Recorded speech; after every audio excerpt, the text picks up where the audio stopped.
Hello friends, welcome to Let's Crack UPSC CSE. This is me Dr. Siddharth Arora and friends we are continuing. This is the next part of Battle UPSC. तो battle level MCQ series लेकर आया हूँ मैं तुम्हारे लिए. सो हमारा plan कुछ इस तरह से है कि हम 10-10 क्वेश्चंस के चंक्स में करेंगे. अब 10-10 क्वेश्चंस क्यों करेंगे? अब जो हमारे बीच में से नादान परिंदे होते हैं, जो मासूम होते हैं, जिनको एक्चुअली आइडिया ही नहीं होता कि एग्ज़ाम क्रैक कैसे करनी होती है, उनको लगता है 10 क्वेश्चन, ओह 10 क्वेश्चन ज़्यादा है, 1 मिनट लगेगा, 10 मिनट में ख़त्म. नो, अगर इस बेसिस पे चलते जाएंगे तो even if you do thousands and thousands of questions you will not come out of it any wiser. You will not learn the art of cracking these multiple choice questions, और उसके बिना it will be impossible for you to crack this exam. So मैंने क्या किया है, सो हम लोग 10 questions करेंगे, then I will show you how to approach these questions. How do you make sure that you learn the art of cracking this exam. तो ना सिर्फ तुम्हें फाउंडेशनल फैक्ट्स मालूम होने चाहिए, but also to how to address these question. जब तक तुम you don't approach this properly, तो मैं पहली बात तो बहुत सारे लोग इसको ठीक से प्रिपेयर करते ही नहीं यूपीएससी सिविल सर्विस एग्जामिनेशन को. ओके, और जो लोग करते भी है फिर वो अपने आप को कहीं ना कहीं पर इस एक्सपोजर से दूर रखते. That is how to go about answering a multiple choice question examination, और उस चक्कर में उनका सारा का सारा किया करा सारी मेहनत बर्बाद हो जाती है. I don't want you to do either of those mistakes. Don't ignore the facts, don't ignore the interconnection of facts, also don't ignore the exam centric preparation. So इस सीरीज में मैं लेकर आऊँगा 10 क्वेश्चंस, और 10 क्वेश्चन से हम बहुत सारे फैक्ट्स को लर्न करने की कोशिश करेंगे. सो मैं तुम्हें बताना चाहता हूँ, I want to show you what is called 24 carat rock solid preparation. So polity पढ़ते कैसे हैं, इस एग्जाम को क्रैक करने के लिए अपने आप को किस तरह से प्रिपेयर करते हैं. Let us try and focus on the battle level MCQ series. So हम लोगों ने इससे पहले 4 ऐसे सेशंस कर लिए हैं. सो क्वेश्चन नंबर 1 to 40 हो चुका है. 41 to 50 is right in front of you, और इस तरह से मैं टोटल 20 सीरीज लेकर आऊँगा, 20 क्वेश्चंस की. सो 20 सीरीज, सो 20 पार्ट सीरीज में तो भाई तुम्हारे पता नहीं क्या क्या पता चल जाएगा. But make sure that you keep on revising. अब तुम्हें इसका आंसर भी देना है and you to learn from it also. So मैं हूँ doctor Siddharth Arora. Most of you must be knowing me. I am known as SIDLive, SIDLIVE. मेरा referral code है ऑन द अनअकैडमी चैनल. तो SIDLive कोड करने का फ़ायदा क्या होता है, तो तुम ऐसे करो, अनअकैडमी का ऐप डाउनलोड करो, iOS पे भी है और एंड्रॉयड पे भी है, और फिर तुम मेरे प्रोफाइल पे जाओ. वहाँ पे तुम्हें एक टाइप का कोर्स मिलेंगे which will be comprehensive polity course. अब ये कॉम्प्रिहेंसिव पॉलिटी कोर्स होगा, कभी कभी इसका नाम कुछ अलग भी हो सकता है, but it is usually a comprehensive polity course. तो बिल्कुल जब east India company India I थी तब से लेकर पढ़ाना से लेकर all the way till contemporary issues, और हमने इतना इन डेप्थ पढ़ा हुआ है दैट मुझे, by the way if you don't know, the biggest team on Unacademy is team SIDLive. तो मेरी team is the biggest team, और उस टीम में मुझे thousands and thousands and thousands and thousand, मैंने एक पूरी कलेक्शन की हुई है ऑफ कमेंट्स एंड कॉम्प्लीमेंट्स मुझे आप लोगों की तरफ से मिले, आप लोगों के रिव्यूज़ मिले, और स्टूडेंट्स ने उनमें से भी 99% लोगों ने मिला कि sir you have made the subject simple and interesting. कैसे? क्योंकि एब्सोल्यूट फाउंडेशन से लेकर एब्सोल्यूटली एडवांस लेवल इस कोर्स में आपको मिल जाएगा. The second type of courses में आपको मिलेगा which will be comprehensive governance. जिस तरह से मैंने पॉलिटी को डील किया उसी तरह से मैंने गवर्नेंस को भी इन डेप्थ डिटेल किया. तो चाहे वो जनरल प्रिंसिपल्स ऑफ गवर्नेंस हो, चाहे इशूज़ हो, चाहे वेलफेयर स्कीम्स हो, वी डन एवरीथिंग. फिर third and a very popular course of mine is complete international relation, जो जिसका कि absolutely brand new version start होने वाला है in the first week of May. Okay, so make sure that you are a part of it. तो इसमें भी मैंने बिल्कुल प्योर डिप्लोमेसी से क्या ऐसा होता है, non aligned movement, India foreign policy, everything I cover. Also important part कि मैंने तुम्हारे लिए लेकर आया हूँ द PSIR ऑप्शनल कोर्स.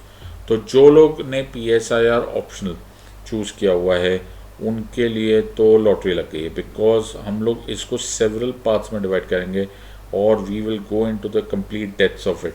तो एक बार तुम उसको देखोगे ना, तो एक बार स्टूडेंट से पूछोगे जो लोगों ने ऑलरेडी PSIR ऑप्शन लिया है और जो लोग मुझसे पढ़ रहे हैं, तो उनके ही कमेंट्स ये है कि वो लोग पॉल साइंस ग्रेजुएट्स है, पॉलिटिकल साइंस ग्रेजुएट भी किया हुआ है, तो भी उन्होंने 3-3, 4-4 साल में भी वो नहीं पढ़ा हुआ जो हमने 3-3 घंटे में पढ़ लिया. तो देर इज़ अ मेथड बेटा, there is a method of cracking this exam, तुम्हें मालूम होना चाहिए. एंड उस सब में intense multiple choice questions and answer writing sessions भी होगा जो मैंने इंक्लूड किया. All you remember is the code SIDLive. चाहे तुम प्लस क्लासेस यूज़ करो, चाहे आइकॉनिक क्लासेस, और तुमको इमीडिएटली मिलेगा 10% डिस्काउंट। ऐसे ही अनअकैडमी ने काफ़ी रीज़नेबल प्राइसेस रखे हुए हैं, और जिनको लगता नहीं है कि रीज़नेबल है वो जाकर एक बार क्लासरूम कोचिंग वाले सब लोगों से पूछ के आओ, दिल्ली में जाओ, राजेंद्र नगर, करोल बाग घूम के आओ, तब पता चल जाएगा कि उसके मुकाबले में ये कितना रीज़नेबल है। और उसको और रीज़नेबल बनाने के लिए तुम्हें सिर्फ यूज़ करना है SIDLIVE, SIDLIVE, ये मेरा कोड है, यूज़ करते तुम्हें 10% डिस्काउंट मिल जाएगा। और चाहे तो प्लस क्लास लो, चाहे आइकॉनिक क्लास लो, चाहे ऑप्शनल कॉम्बो लो, यानी कि GS as well as optional को साथ में चूज़ करो, तो ये तो तुम्हारी और लॉटरी लग जाएगी। बिकॉज अगर तुम इसको देखोगे तो इसमें ह्यूज सेविंग ऑफ मनी होगा, 29-30% of. Can you believe it? This is another version or option that is available to you, that is the last mile program where Unacademy will help you have interview guidance। तो अगर तुम्हें देखना है कि 24 carat rock solid preparation होती क्या है, कैसे you can give yourself a realistic chance of passing this exam, use my code SIDLIVE, SIDLIVE, जो तुम्हें नीचे दिख रहा होगा, and get immediate 10% discount। तो एक फाइनली बड़ा इंपॉर्टेंट सजेशन, मुझे मालूम नहीं है तुम कब वीडियो देखोगे, बट अगर तुमने 28 अप्रैल से पहले फैसला कर लिया to join the Unacademy plus subscription, तो तुम्हें ना सिर्फ तुमको best of the best teachers मिल जाएंगे under one roof, but also you will get 20 books which have been curated by the UPSC experts at Unacademy, free of cost मिल जाएगा। So इसमें सारा सिलेबस कवर्ड है, इसमें प्रीवियस ईयर क्वेश्चन है, current affairs है, everything will be inclusive and all of them is worth more than 10,000 rupees, everything available at your home also। अब अगर 28 अप्रैल से पहले लोगे तो 1 ईयर का कोर्स है बेटा, 1 ईयर का नहीं होगा, वो एक्सटेंड हो जाएगा टिल सच टाइम कि प्रीलिम्स 2022 हो। तो ऐसा कोई भी दिन नहीं होगा, फिर इसका मतलब ये है दैट ये तुम्हारे पास अनअकैडमी साथ देने वाला नहीं होगा। सो सारा इंपॉर्टेंट है, दो चीज़ें याद रखना, एक 28 अप्रैल, दूसरा SIDLIVE, SIDLIVE, और चाहे वो फ्री टेस्ट सीरीज हो, चाहे बैच कोर्सेस हो, वी आर विथ यू। तो you are a wise gang of students, my friends, take a wise decision, but take it now and let us now get going on question number 41। So 41 का मतलब है question number 40 तक हो चुका है, वो video ज़रूर देख लो। ये बैटल लेवल MCQs है, तो इसको मैं माहौल भी ऐसा बनाऊंगा कि बैटल है। माहौल कैसे बनाओगे सर? अरे अभी तुम देखते रहो कैसा बैटल लगने वाला है, ऐसा लगेगा मैदान जंग में आ गए हो। बट इसको मैदान जंग के एक्साइटमेंट के साथ साथ होश भी संभाल के रखना। Make sure that you answer these questions very well. Answer या तो अपने नोटबुक में दो या फिर कमेंट्स में दो, जहाँ देना है दो, लेकिन दो। 60 सेकेंड्स तुम्हें मिलेंगे क्वेश्चन रीड करने के लिए, 60 क्वेश्चन तुम्हें कंसिडर करने के लिए, और फिर तुम अपना आंसर दो। मैं तुम्हें एक बात बताना ये चाहता हूँ कि जल्दी के मार्क्स नहीं भाई, ओके, करेक्ट आंसर के मार्क्स है। सो करेक्शन पर, करेक्ट एक्यूरेसी पर ध्यान दो। मुझे नहीं लगता मुझे आज तक कोई एक ऐसा एस्पिरेंट मिला है, और मैंने इतने सालों से लोगों को पढ़ा रहा हूँ, मुझे आज तक कोई भी एक ऐसा एस्पिरेंट मिला है जिससे मुझे ये बात बोल दी हो कि सर प्रीलिम्स में ना पढ़ने एग्ज़ाम ना ख़त्म नहीं हुई क्योंकि मेरे पास टाइम कम था। What are you crazy? इतना टाइम होता है, और MCQs है, I am sure there will be no problem with you with regards to time. तो यही फोकस रखो कि आंसर करेक्ट देना, राइट? टाइम तुम्हें इनफ मिलने वाला है, तो वही प्रैक्टिस मैं यहाँ पे कराने वाला हूँ। And let us try and start this now. पहला question, the provisions in the 5th schedule and the 6th schedule in the constitution of India are made in order to. मैं ध्यान से बोल रहा हूँ, the provisions in 5th schedule and 6th schedule in the constitution of India are made in order to: A, protect the interests of scheduled tribes; B, determine the boundaries between states; C, determine the powers, authority and responsibilities of panchayats; D, protect the interests of all the border states। तुम्हें लगा था war zone चाहिए ना, war zone. अब ये music सुनो, और जैसे म्यूजिक खत्म, टाइम खत्म। ये मैं सेकंड बैटल ऑफ पानीपत से उठा के लेकर आया हूँ तुम्हारे लिए। Alright,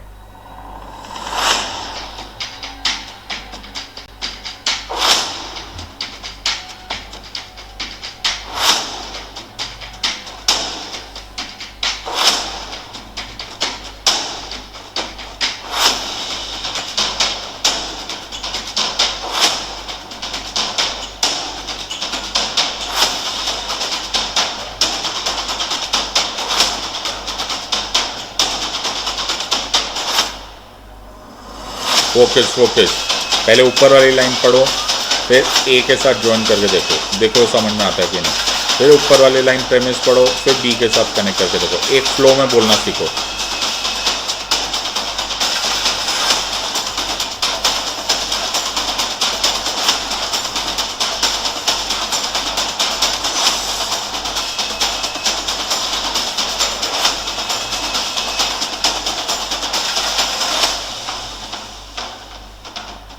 Focus, focus, focus. Now 20 more seconds left.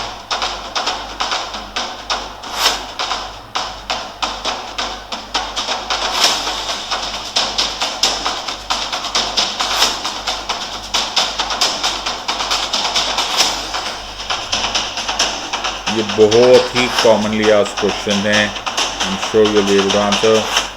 Alright, so fifth and six schedule I hope सब लोगों को मालूम था, was made in the interest of schedule tribe. अब थैंकफुली ये क्वेश्चन इतना टफ था नहीं, ऐसे क्वेश्चन घुमाया जा सकता था। जैसे फिफ्थ शेड्यूल और सिक्स शेड्यूल को भी डिस्टिंग्विश करना आना चाहिए तुम्हें, अब पता हो और मुसीबत कर दो। येस, तो fifth schedule is with relationship to the protection of interest of schedule tribes and all other states, while with regards to Assam, Meghalaya, Tripura and Mizoram it is sixth schedule. तो ये इसमें भी बहुत सारे क्वेश्चन हैं। अब इससे मुझे एक चीज़ और याद आई, याद मुझे ये आई कि it is very very important कि तुम सारे शेड्यूल्स याद कर लो। Okay, so it is very very important. जैसे ये वाला है, ओके, सो अगर तुमको ये वाला कॉन्सेप्ट आ जाए तो तुमको पता चल जाएगा कि ये रिस्पॉन्सिबिलिटी ऑफ पंचायत का कॉन्सेप्ट कैसे है। ओके, सो रिस्पॉन्सिबिलिटी पंचायत, तो ये तुम्हें मालूम हो जाना चाहिए यार, ये तो 11th शेड्यूल है। ओके, अब स्टेट से रिलेटेड ऑल तो ये नहीं है, determination of boundaries between states तो नहीं मैं बोल सकता, लेकिन यू कैन ऑलवेज अंडरस्टैंड कि union and its territories schedule 1 में है। Okay, salaries allowances is schedule 2, okay, oath is schedule 3, Rajya Sabha की seats are schedule 4, fifth and six तुम्हारे सामने है, seventh is the one which is relationship to union list, state list, concurrent list, eighth is the one which is relation to official languages, ninth schedule basic structure doctrine, वो वाले पूरा वो land laws वाला है, तुम्हें सब कुछ याद होगा। 10th schedule is with anti-defection laws and so on and so forth. 11th is with panchayats and 12th is with municipalities. तो इतना स्मूथली आना बड़ा मुश्किल हो जाता है अगर तुम एक कॉन्सेप्चुअली नहीं पढ़ोगे। और मैं जब क्लास में पढ़ाता हूँ तो इसलिए मैं इतना ज़्यादा डिटेल में पढ़ा देता हूँ कि अब फिर उस वैसे मैं सारे हिंट्स भी दे देता हूँ कि कैसे तुम्हें बेसिक कैसे जैसे निमोनिक्स बोलते हैं वो याद कर लो। पर अगर तुम्हें सब्जेक्ट ही इतना डिटेल में आ जाए तो क्या चाहिए। So make sure that you do the schedules. It's very very important. Question number 42 coming your way. The fundamental object of Panchayati Raj system is to ensure which amongst the following. ध्यान से पहले question के अंदर जाओ। Okay, पंचायती राज system देखकर से हो पंचायती राज system, don't panic, don't come into any panic, और सीखो कैसे एमसीक्यूज करते हैं। तो पैनिक में मत आ जाओ पंचायती राज सिस्टम, डोंट वरी, कोई बात नहीं, आ जाएगा। पहले पंचायती राज सिस्टम देख लिया, फिर उसको पूरा पढ़ो। The fundamental object of panchayati Raj system is to ensure which amongst the following. Take a deep breath, go for it. 1. People's participation in development. 2. Political accountability. 3. Democratic decentralization. 4. Financial mobilization. Select the correct answer using the code given below. 1, 2 and 3 only, 2 and 4 only, 1 and 3 only, 1, 2, 3 and 4.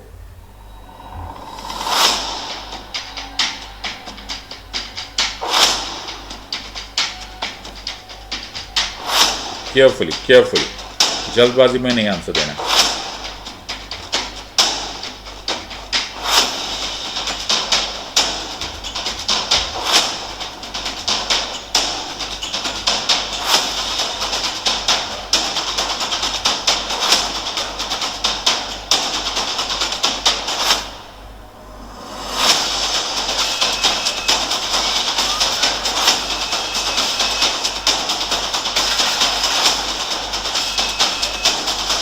आराम से पढ़ो, ऊपर का object पढ़ो, choice number 1 पढ़ो, second पढ़ो, and so on and so on.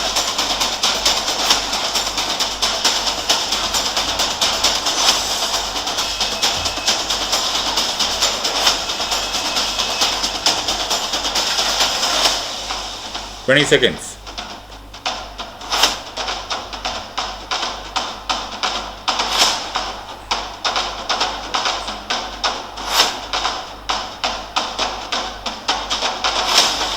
Come on, focus. Battle zone, my friend. Don't take this as an exam, it's a battle zone.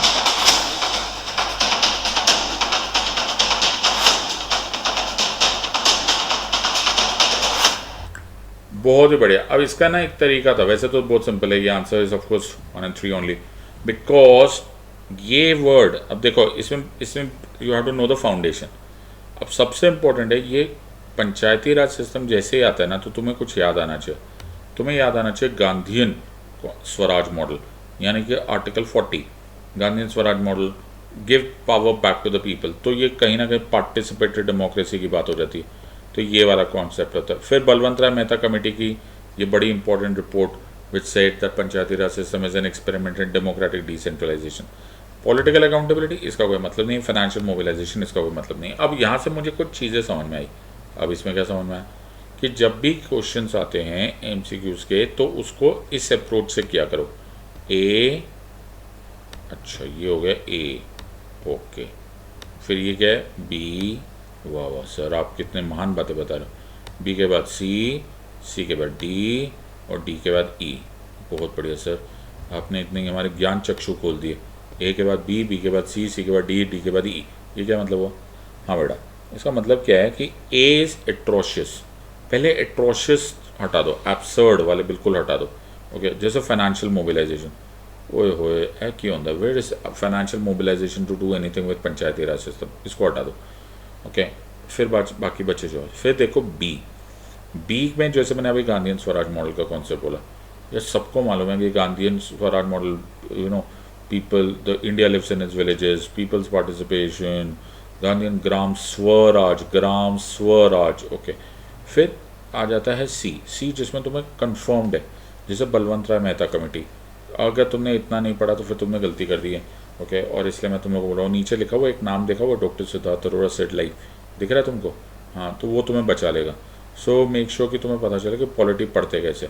So this is सी, तो ये तुम्हें पक कन्फर्म्ड है। फिर है डी। अब अभी तक तो आया नहीं, बट मैं जैसे एक एग्जाम्पल है तो हम इस पर बहस कर सकते हैं। वैसे तो ये बिल्कुल ही एट्रोशियस है, बट फिर भी कि यह पॉलिटिकल अकाउंटेबिलिटी है या नहीं है, तो discuss with yourself. And finally eliminate. अभी जिसमें एलिमिनेशन जैसा इस वाले में E was point number 2, that is political accountability. ये तो क्या accountability? Okay, so there is no accountability required on this part. इसको there is no part in the 7th schedule and so on and so forth, तो इसको eliminate कर दो। तो बहुत सिंपल तरीका हो जाएगा। एक अप्रोच ले आओ, A B C D E, and on the contrary, on the background of your facts and the database that you have, तुम बहुत आराम से इसको अप्रोच कर पाओगे। देखते हैं, ठीक है, इस मेथड को अप्रोच करते हैं इन द नेक्स्ट क्वेश्चन। और ये ऐसे मत सोच लेना ये question by any means simple या टफ है, because these are actually previous year question. तो धीरे धीरे तुम्हें पता चल जाएगा कि होना कैसे। The ideal of welfare state in the Indian constitution is enshrined in it's a preamble, B directive principles of state policy, C fundamental rights, D 7th schedule. सोचो, टाइम स्टार्ट।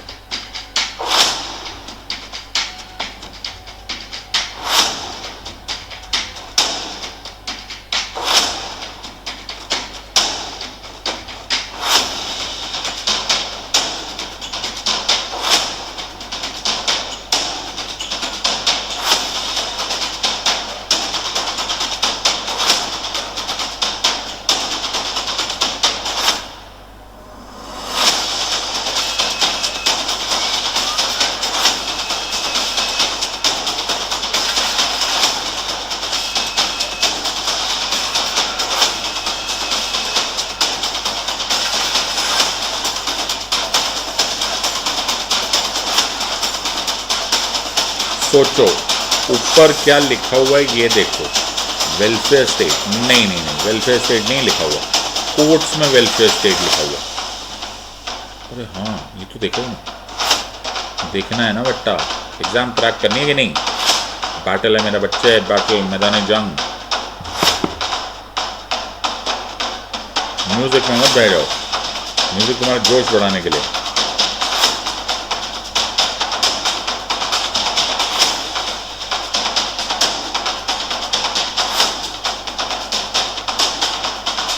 तुम्हारे साथ मैं भी इंजॉय कर रहा हूँ। बहुत ही बढ़िया आंसर। अब देखो, ये जब कोटेशन दिया होता है वेलफेयर स्टेट, तो उसको कोट्स में दिया गया था। कोट्स में मतलब एक्चुअली पूछा गया कि वो वर्ड कहाँ दिया हुआ है। आइडियल ऑफ वेलफेयर स्टेट अगर तुम उसका मीनिंग ढूंढने की कोशिश करोगे तो प्रियम्बल में मिल जाएगा, जस्टिस, सोशल, इकोनॉमिक, पॉलिटिकल। लेकिन वर्ड वेलफेयर स्टेट कहाँ यूज़ किया गया या फिर उस आइडियल को कहाँ डिस्क्राइब किया गया, तो वो वर्ड या फिर वो ideal actual words, not so many words, उसको समझाया गया हुआ है आर्टिकल 38 में, that the state shall strive to ensure that a welfare state is formed in which justice, social, economic and political is part of this or informs every sphere of national institutional life. तो word welfare state का ideal इन quotes, तुम notice करो UPSC examination को व्यर्थी controversial बनाने की कोशिश की जाती है एट मल्टीपल टाइम्स, बिकॉज कभी कभी क्या होता है क्वेश्चन आ जाता है और फिर जैसे ही एग्ज़ाम का जो जैसे ही उसको डिस्कस किया जाता है तो बहुत सारे एजुकेटर्स भी, बहुत सारे टीचर्स भी, बहुत सारे स्टूडेंट्स भी वो बोलते हैं ना ये क्लियर नहीं था। ओके इसका क्वेश्चन आंसर ये भी हो सकता है, प्रियम्बल भी हो सकता है, ओके इसका आंसर फंडामेंटल राइट्स भी हो सकता है। भाई वो है ना, मेरे हिसाब से इन माई अंडरस्टैंडिंग मुझे नहीं लगता यूपीएससी कभी भी गलत क्वेश्चन बनाता है। ऑलराइट, द कॉन्सेप्ट अगर आइडियल ऑफ वेलफेयर स्टेट सीधा लिख दिया होता तो मुश्किल हो जाता, ओके लेकिन यहाँ कोट्स में डाला गया। अब इसको भी तुम मेरे मेथड से अप्रोच करो। मेथड क्या है, ABCDE, तो 7 शेड्यूल वेलफेयर स्टेट मतलब क्या हो गया सर, दिल ही टूट गया, ए से कोई मतलब ही नहीं। ओके एक्चुअली देखा जाए तो तुम वेलफेयर स्टेट का कॉन्सेप्ट यहाँ पे देखोगे तो B basic fundamental rights, it is most civil and political rights. अब स्टेट की बात आ जाएगी। अब मेरे पास दो चीज़ें आ जाती, तो मुझे कंफर्म्ड है कि प्रियम्बल और directive principles of state policy reflections में तो उनको ये बात थोड़ा बहुत तो यार मिलता हुआ, तो ये कंफर्म्ड है। लेकिन अब मुझे डिबेट करना है, तो डिबेट इससे आएगा डी, ओके कि यार ये कोर्ट वाला वेलफेयर स्टेट प्रियम्बल में नहीं यूज़ किया गया था, हाँ वो आर्टिकल 38 में यूज़ किया गया था। और फिर मैं बड़ी खुशी खुशी बाकी सबको एलिमिनेट करूँगा और मैं बोलूँगा ऐसे बताओ जी मेरे को ना मसूरी कौन सी टिकट से जाना है। क्या बात कर रहे हो सर, अरे खुश कर दिया। सो अगर तुम ऐसे करते जाओगे तुम्हारा काम होता जाएगा। अब तुम्हें मालूम पड़ेगा फ़ायदा क्या है। Let's go to question number 44। Consider the following statements regarding directive principles of state policy. The principles spell out, number 1, socio-economic democracy in the country. 2, the provisions contained in these principles are not enforceable by any court. Which of the statements given above is or are correct? 1 only, 2 only, both 1 and 2, neither 1 nor 2. पहले आराम से पढ़ो, कोई जल्दबाजी नहीं है, and then answer. Your time starts now. और उसी के साथ साथ पीछे जंगी म्यूजिक स्टार्ट हो रहा है। जंगी म्यूजिक क्या होता है? War music. Okay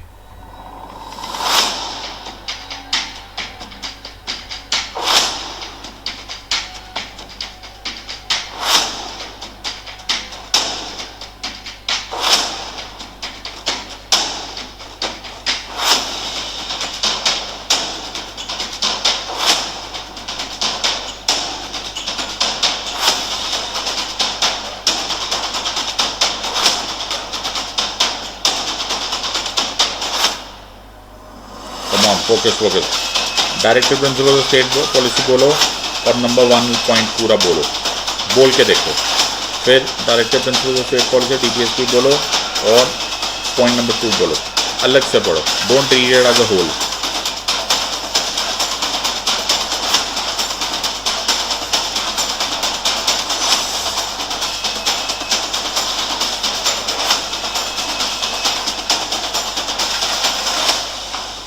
Twenty seconds.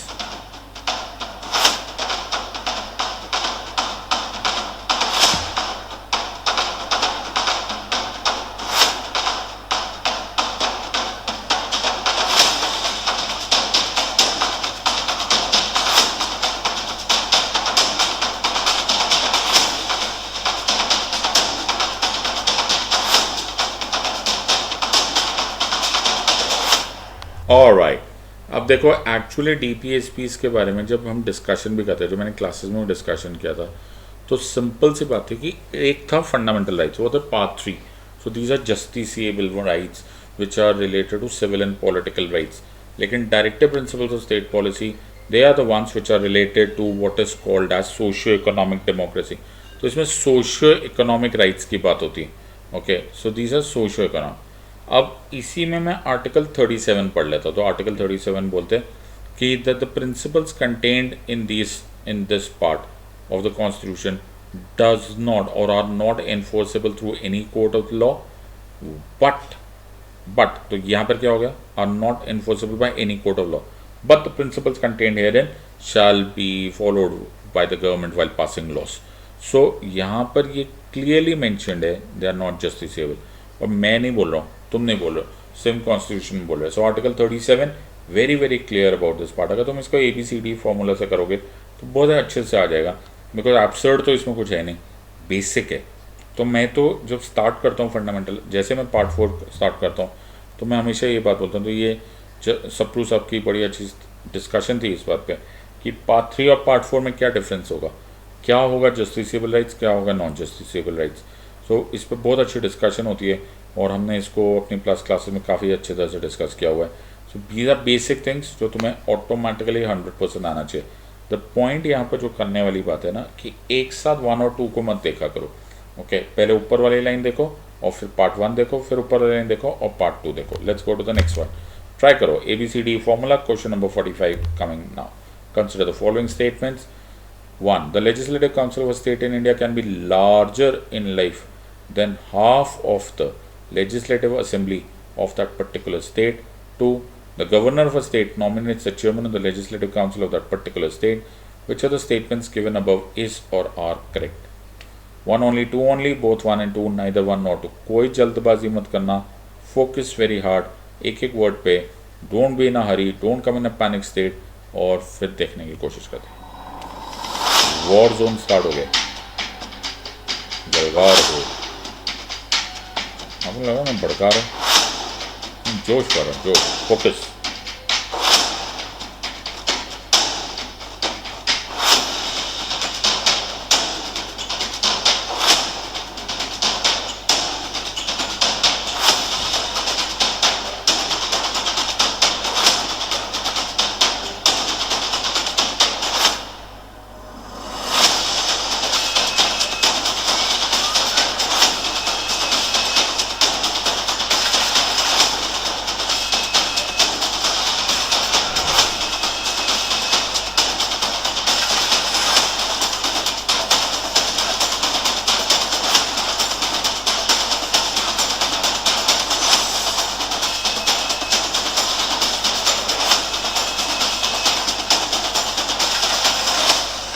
Twenty seconds. Focus, focus, focus. A, B, C, D, E. Formula.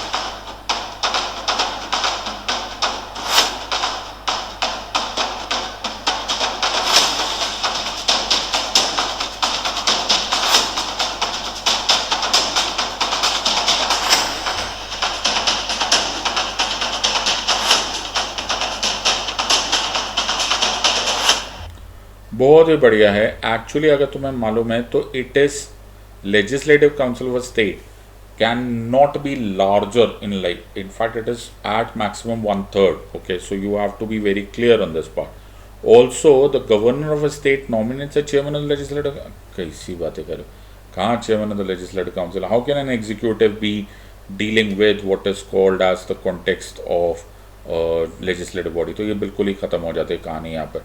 सो मेरे हिसाब से अगर मैं ABCD का पॉइंट देखूंगा तो ये हो गया A हमारा, ये अट्रोशियस है यार, ऐसा थोड़ा ना होता, बिल्कुल सही बात है। तो नॉमिनेशन का तो गले, फिर है बेसिक। बेसिक में हमें लेजिस्लेटिव असेंबली, लेजिस्लेटिव काउंसिल का डिवीजन मालूम होना चाहिए, मैक्सिमम कितना होता है, मिनिमम कितना होता है। थोड़े बहुत इसमें एग्जाम्पल्स तुम्हें ये भी मालूम होने चाहिए कि इज लेजिस्लेटिव काउंसिल एनालॉगस और similar in role to the Rajya Sabha or not. तो ये सारी चीज़ें भी तुम्हें मालूम होनी चाहिए। अपार्ट फ्रॉम दैट, जब तुम्हें ये सब कुछ हो जाएगा then you are confirm. I don't think you have to debate much on this part, और एलिमिनेट करना फिर बहुत ईजी हो जाएगा। Okay, so I think both the choices are wrong. Okay, और हमें बड़ा ही सिंपल से आंसर हो गया। इससे मुझे कुछ याद आया, जब मैंने प्लस क्लासेस में पढ़ाया था तो मैंने स्पेसिफिकली ये काम किया था, मैंने पार्लियामेंट को और यूनियन को बहुत ज़्यादा डिटेल में पढ़ा दिया। अब इससे फ़ायदा क्या होता है, एक बार पार्लियामेंट और यूनियन, चाहे वो एग्जीक्यूटिव और लेजिस्लेचर को बहुत ज़्यादा डिटेल में हो जाए ना, तो it will be very easy for you to take that and put it in the same role of that of the state. अगर तुम ये करते हो तो तुम्हारा डबल काम होने की बजाय एक ही बार में थोड़ा सा ज़्यादा टाइम लगता है। तो जब मैंने पार्लियामेंट पढ़ाया था तो मैंने 22 आवर्स तक की क्लासेस पढ़ा दी थी। अब लोग कोई ऐसा जो who is not an experience educator ना, उसको लगेगा ओहो भाई क्या कर रहे हो, कितनी देर पढ़ाओगे।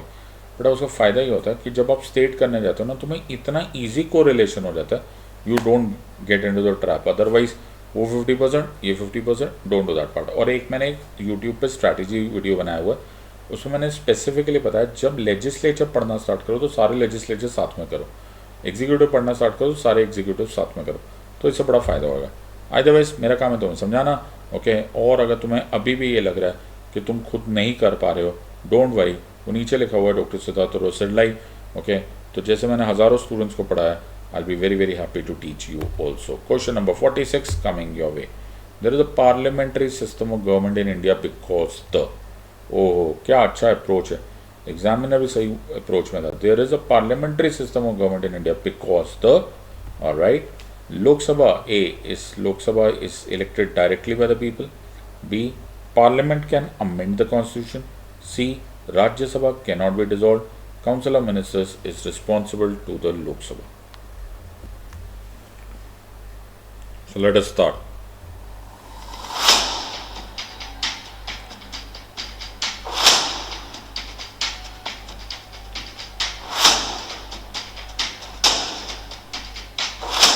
Lok Sabha is elected directly by the people.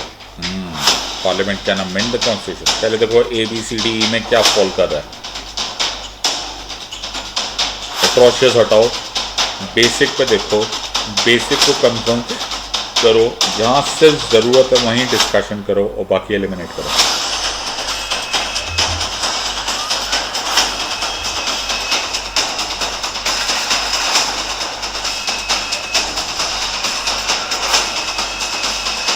Carefully, focus hard.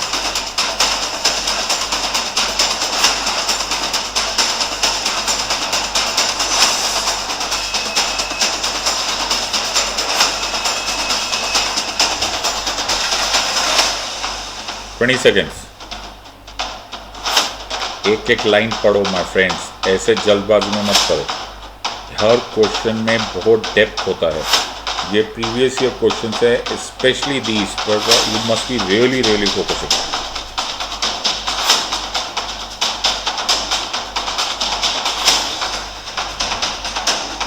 couple of seconds more. बहुत ही सिंपल सा आंसर है कि एक्चुअली फिर वही बात बार बार आ रही है। Executive is responsible to the legislature, the council of ministers can be answerable only to the legislature। इसीलिए पार्लियामेंट्री सिस्टम, अगर आप किसी हाउस को डायरेक्टली इनडायरेक्टली इलेक्ट कर भी लो चलेगा, प्रेसिडेंट को डायरेक्टली इनडायरेक्टली इलेक्ट कर भी लो चलेगा, किसी को डिसॉल्व कर सकते हो नहीं करेगा, ये इस तरह के बहुत सारे तरीके मिल जाएंगे। But parliamentary system of government का एक अंडरलाइन फंडा, स्पेशली द वेस्टमिनिस्टर फॉर्मूला।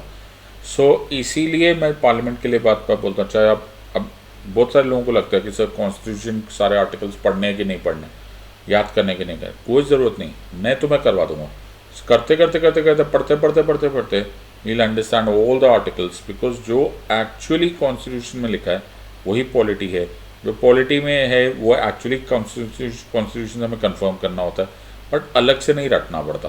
सो अगर तुम आर्टिकल 75 खोल कर देखोगे तो क्लियरली मिलेगा the union council of ministers collective responsible to the Lok Sabha, कहानी खत्म। Right, let's go question number 47। Consider the following statements. Take a deep breath. नया क्वेश्चन, राइट हुआ तो भी चलता है, पहले वाला रॉन्ग हुआ तो भी चलता है। Let's focus on this brand new job. 1. The Rajya Sabha has no power either to reject or to amend a money bill. 2. The Rajya Sabha cannot vote on demand of grants. 3. The Rajya Sabha cannot discuss the annual financial statement. Which of the statements given above is or are correct? A, B, C, D, E formula use करो। 1 only, 1 and 2 only, 2 and 3 only, 1, 2 and 3. Your time starts now.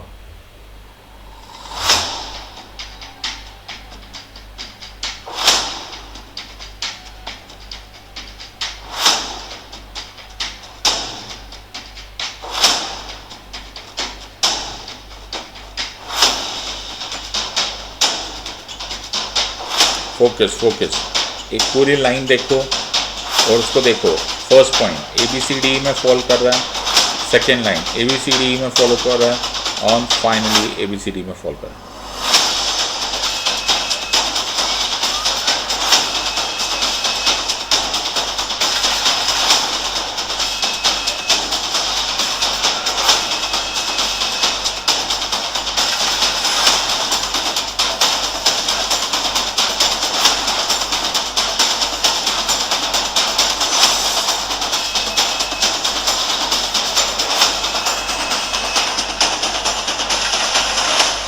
Twenty seconds.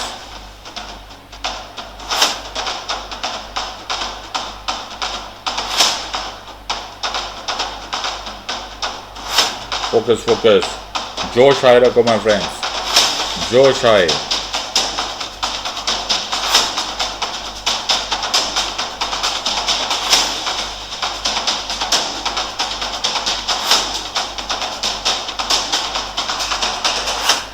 Very good. सो बहुत ही simple है. तुम्हें actually ये सारा का सारा context से समझ में आ जाएगा कि राज्यसभा का रोल है कहाँ बजट में. नंबर वन, जब जनरल डिस्कशन होता है तो they are allowed.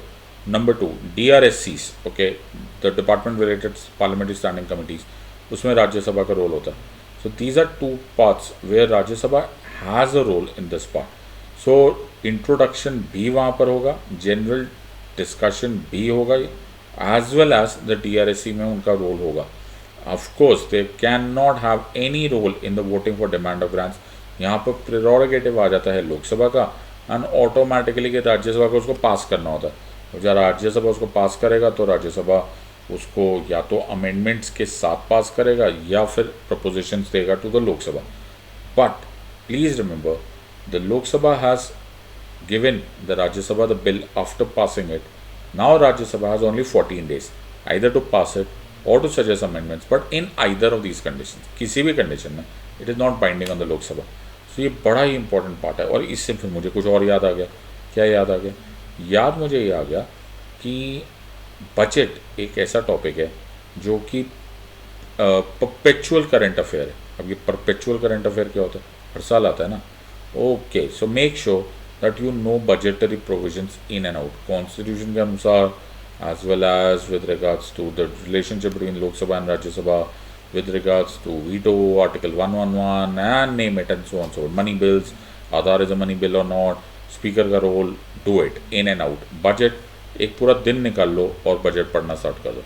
Question number 48 coming your वे. तो फोकस करो. तो जैसे मैं गारंटी से बोल सकता हूँ, ऑलमोस्ट रीजनेबली गारंटी से, कि जो लोग मुझसे पढ़े हुए हैं, जो प्लस क्लास में पढ़े हुए हैं, वो इन क्वेश्चंस को गलत ही नहीं कर सकते, बिकॉज हमने इतना डेप्थ में पढ़ा हुआ है. एंड आई एम श्योर कि तुम भी ऐसे करोगे. And let us try to do this. When a bill is referred to a joint sitting of both the houses of the parliament, it has to be pass by. तो पहले focus लाओ कि हम बिल की बात करें, फिर joint session की बात करें. And now pay attention to the choices. 1. A simple majority of the members present in voting. B. 3/4 majority of members present in voting. C. 2/3 majority of the houses. D. Absolute majority of the houses. जो plus वाले students हैं ये तो article के साथ बोलेंगे, बाकी लोग देखते हैं.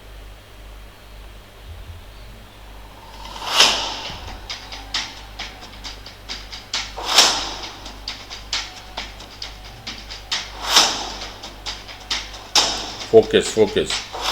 जॉइंट सेशन विजुअलाइज करो. बिल पास होना है, कैसे पास होगा, कौन से टाइप का बिल जाता है जॉइंट सेशन में.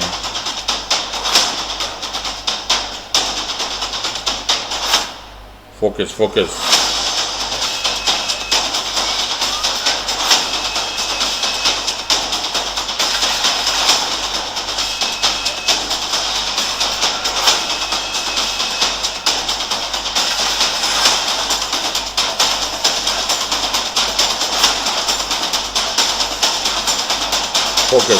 एक लाइन पढ़ते जाओ. देखो वो एक्रोशियस तो नहीं आ रहा है, कहाँ पर वो टाइप की मेजोरिटी यूज होती है. 20 more seconds.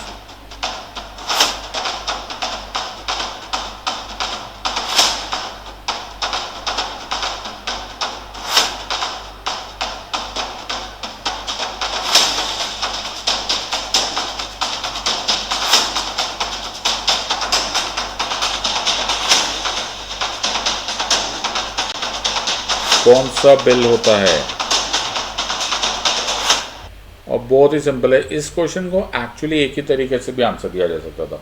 It is only the ordinary bills which are referred to the joint session under article 108 अगर डेडलॉक हो जाए बिटवीन लोकसभा एंड राज्यसभा से. और ऑर्डिनरी बिल पास करने के लिए और कोई मेजोरिटी चाहिए होती except the simple majority of members present in voting. अब जब मैं ये बता रहा हूँ जॉइंट सेशन का, तो मैं इसके साथ और बहुत सारे क्वेश्चन पूछ सकता हूँ.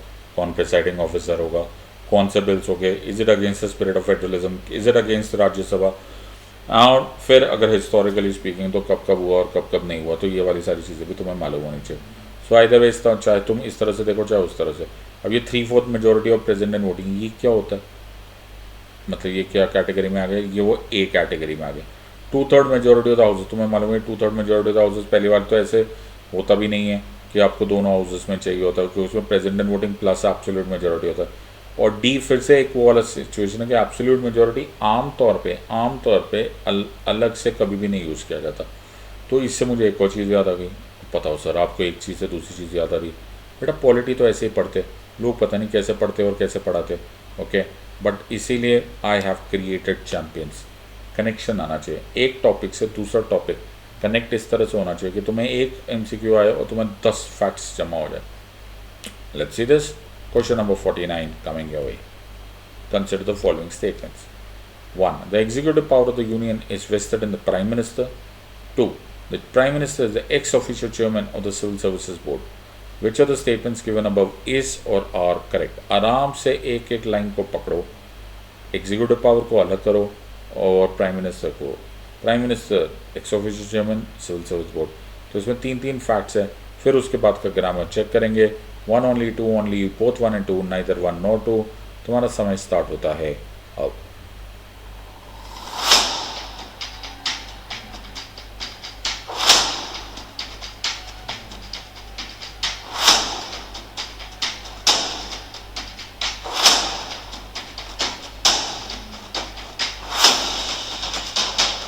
Focus.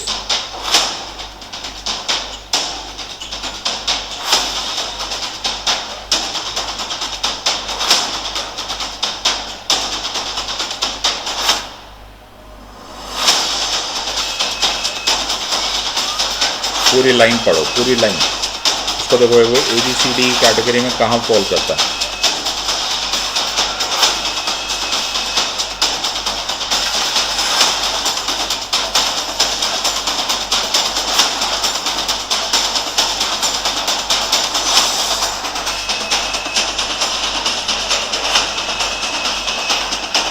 Civil Services Board.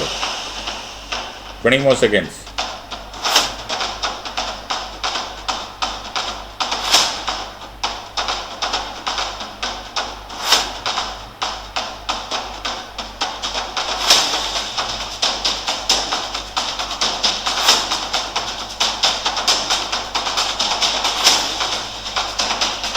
Carefully ABCD के अनुसार आंसर दो.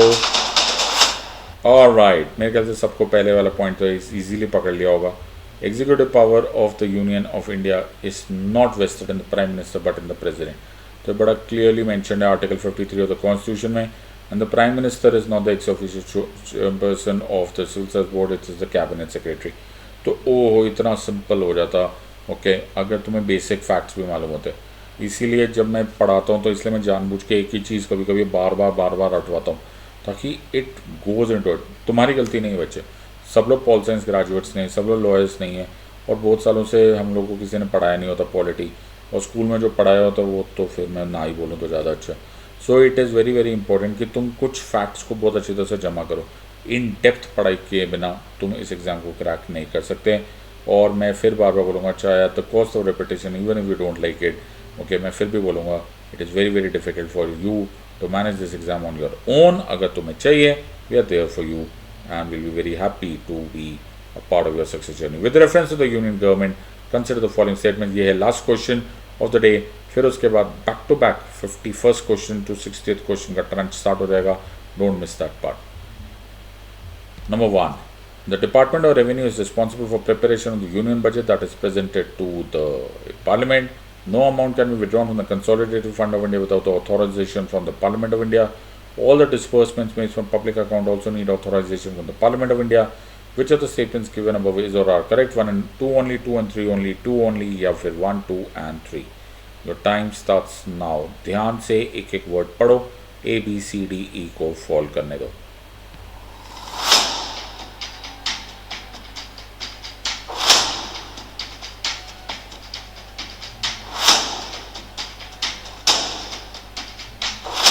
वॉर जोन में लग रहा जोश आए रखो.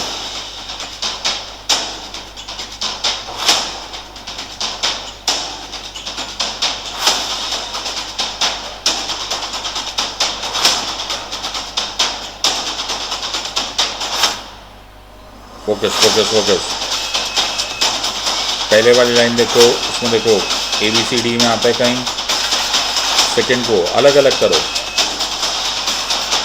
एक साथ मत देखो.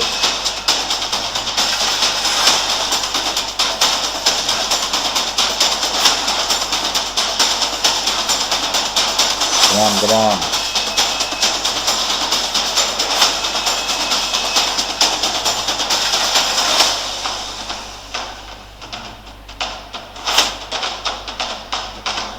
About 15 more seconds.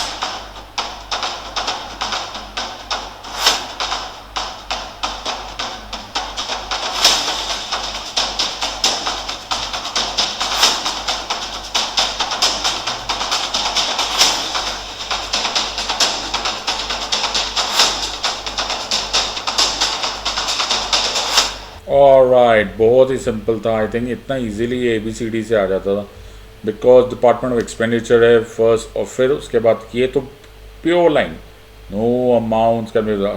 अगर ये तुम्हें याद है तो इसको पावर ऑफ द पर्स बोलते हैं. That no grant from the consolidated fund of India can be made without due appropriation by the Lok Sabha. So this is very, and public accounts can be done by even a simple executive order. You need not have a parliamentary provisions for that part. इससे मुझे फिर मेरे को तुम्हें reminder देने की ज़रूरत पड़ गई कि बजट पढ़ लो, financial relationship between centre and state पढ़ लो, फाइनेंस कमीशन पढ़ लो, role of president in finance पढ़ लो, रोल ऑफ लोकसभा पढ़ लो, रोल ऑफ कैग पढ़ लो, फिजिकल फेडरलिज्म पढ़ लो. ये 5 जो और financial emergency for that matter पढ़ लो. ये बहुत काम आएगा. When you are able to connect all the things together, suddenly तुमको रियलाइज होगा, ओह ये तो बिल्कुल ही क्लैरिटी हो जाएगी, बिकॉज एक मेजर चंक ऑफ क्वेश्चंस यहाँ से आ सकते हैं. तो अपने अंदर मार्क्स टोटल करो. अगर 10 आउट ऑफ 10 आया है, I am very very happy. Make sure that you are very very very very consolidating on this topics. कम आ रहे हैं, please go back, start reading and focus on the topic at hand. और अगर खुद से नहीं हो रहा, please don't waste time. Make sure that you take advantage of these courses. This is 24 karat preparation. Join my courses by using my special code, that is SIDLIVE, SIDLIVE. I repeat, SIDLIVE. और तुम्हें पता चलेगा 24 karat rock solid preparation होता क्या. Don't waste this opportunity. You're a wise gang of students. Take a wise decision, but take it now. In the words of Unacademy, let's crack it. Until next time, God bless, thank you, and Jai Hind.